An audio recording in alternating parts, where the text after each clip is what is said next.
সাইরা কখন আসছো? বেশিক্ষণ হয়নি, বললেই পারতে যে আজকে আসবে, একসাথে চলে আসতাম অফিসে। চলে আসলাম আর কি। Cappuccino Americano.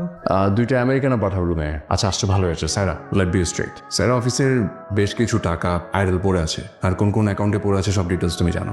Of course I know that. So I thought যে এতগুলো টাকা যেহেতু আইডল পড়ে আছে, সো ওয়াই নট তার মধ্যে থেকে কিছু একটা পোর্শন একটা ভালো বিজনেসে রিইনভেস্ট করে টাকাটা একটু রোল করায় উইথ প্রফিট। তো suddenly I have got an opportunity যে দুবাইতে যে পাম সিটির হলো, ওখানে দুর্দান্ত কিছু লাক্সারিয়াস অ্যাপার্টমেন্ট হচ্ছে, এবং ওই সিটির ডিমান্ড এত বেশি যে উইদিন 6 মান্থস এটা থেকে অ্যাটলিস্ট মানে ডাবল প্রফিট বের করা পসিবল। আমি এটা নিয়ে সার্ভে করেছি, স্টাডি করেছি। সেখান থেকে কিছু একটা মানে যে অ্যামাউন্টটা তুমি দেখছো আর কি, ওই অ্যামাউন্টটা আমি ওখানে ট্রান্সফার করে দিলাম। বিকজ আমাকে ডিসিশনটা খুব ইমিডিয়েট নিতে হতো, কারোর সঙ্গে যে কথা বলবো ওই অপরচুনিটি আমার ছিল না। সো যেহেতু একটা পোটেনশিয়াল আছে এই বিজনেসে বা এই প্রজেক্টটাতে, তাই আমি ইনভেস্ট করে দিলাম। আমার প্ল্যান ছিল ওখান থেকে যখন আমি 6 মাস পর প্রফিট পাবো, আমার প্রফিটটা আমি রেখে কোম্পানিকে দিয়ে দিব, আর যেটা প্রফিট থাকলো সেটা আমার সব পার্সোনাল ইউজ, সেটাতে আমি এনিথিং করতে পারি। আমি তোমাকে নিয়ে হানিমুন যেতে পারি, তুমি যা চাও তা করতে পারি। এটা এখন আমার টাকা। সো অফিসের একজন ডিরেক্টর হিসেবে, ইনফ্যাক্ট এই ফ্যামিলির একজন মেম্বার হিসেবে এতটুকু রাইটস তো আমি হোল্ড করি না।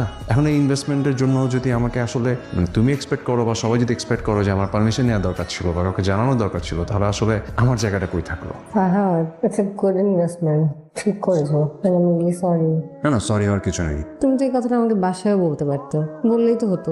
সাইরা, আমি সবসময় দুইটা জিনিস আলাদা রেখেছি, আমার অফিস একদিকে, আমার কাজ আরেকদিকে। আমি অফিসের কথা কখনো বাসায় বলি না। আর তাছাড়া তুমি তো বলেছিল যে যদি নিজের ইনকামের টাকায় আমি কিছু করতে পারি তাহলে তুমি আমার সঙ্গে হানিমুনে যাবে। সো আই থট নিয়ারেস্ট খুব ভালো কিছু করতে হলে এটা শর্টকাটের মধ্যে খুব ভালো একটা investment. I wanted to surprise you.